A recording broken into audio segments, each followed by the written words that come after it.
magluluto tayo ng sinigang na chicken today. Ayan po. So, first is, igisa natin ang sibuyas at bawang natin.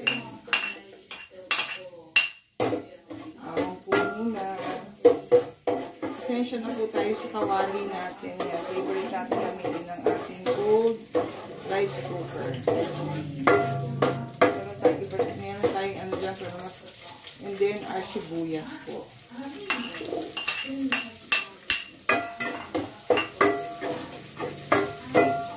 So, habang inaano natin yung sibuyas and bawang natin, yan.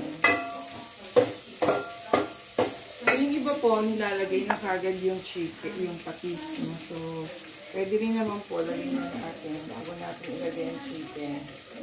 So, isang sandok ang ating patis. And then, lagay na po natin ang ating chicken. Bisa-bisa po. Sama ang patis. May patis po tayo today. Kaya rinigisa nga natin kasama ang patis. Ay, sorry.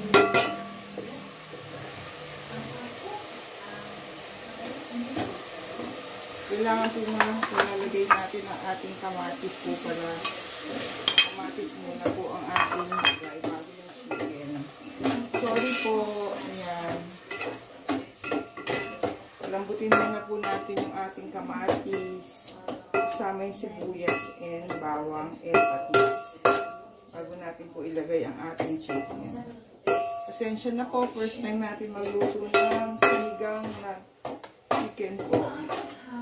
So, kailangan mapalambot po natin ang kamatis. Kasi para magkulay at saka yung taste niya masama sa bowl natin.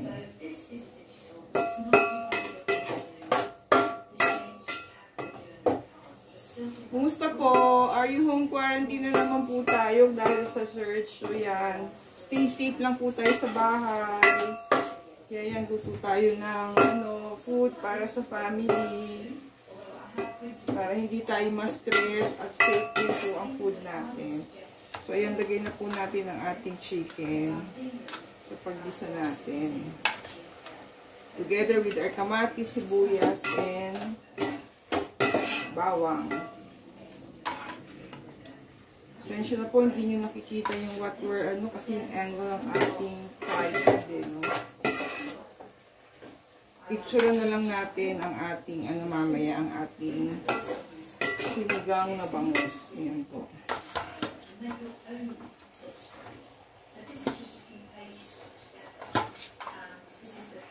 Experiment lang po tayo sa ating mga recipe para po tayo maging healthy po. Ayan.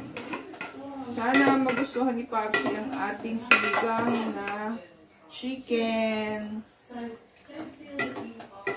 So, bayaan lang natin kumulo-kulo po yung ating chicken.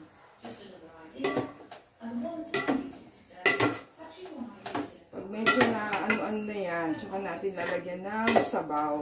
So, just leave lang po at iligpit natin ang ating mga pinagamitan.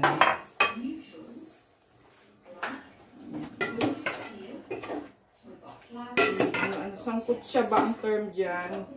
Sangkot siya natin ang ating ayan po ang ating chicken.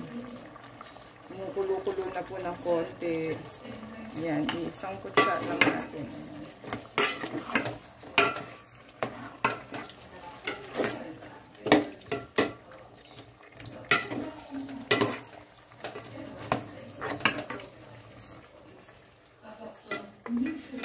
Lagyan natin ng sabaw ang ating chicken kasi kumukulo-kulo na siya.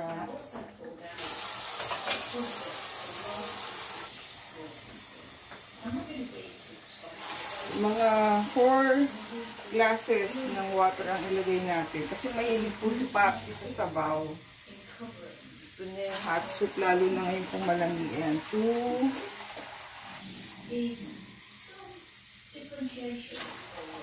3,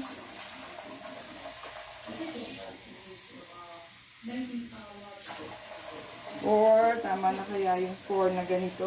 So, dagdagan pa natin ng half siguro. Ayan. So, pakukuluin lang po natin yan.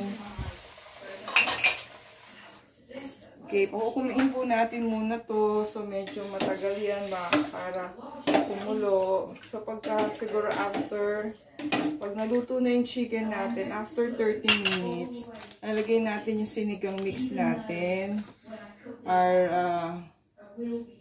labanos and our okra. Ay, hindi natin nalagyan ng water ang ating okra. So, lagyan din po natin ng water para hindi umitim. Tapos, may isa tayong piece ng sili and our kangkong. And, of course, nalagyan natin ng patis. So, mamaya lalagyan natin ng garlic powder pag malapit na siyang maluto. Stay safe, everyone. God bless you all. Thank you for watching. See you on our next video. So, ayan po. Kaya may orange-orange ang ating sabaw because of the kamatis. Sana magustuhan ni Popsy ang ating sinigang na chicken kasi po siya ang nag-request niyan. See you in our next video.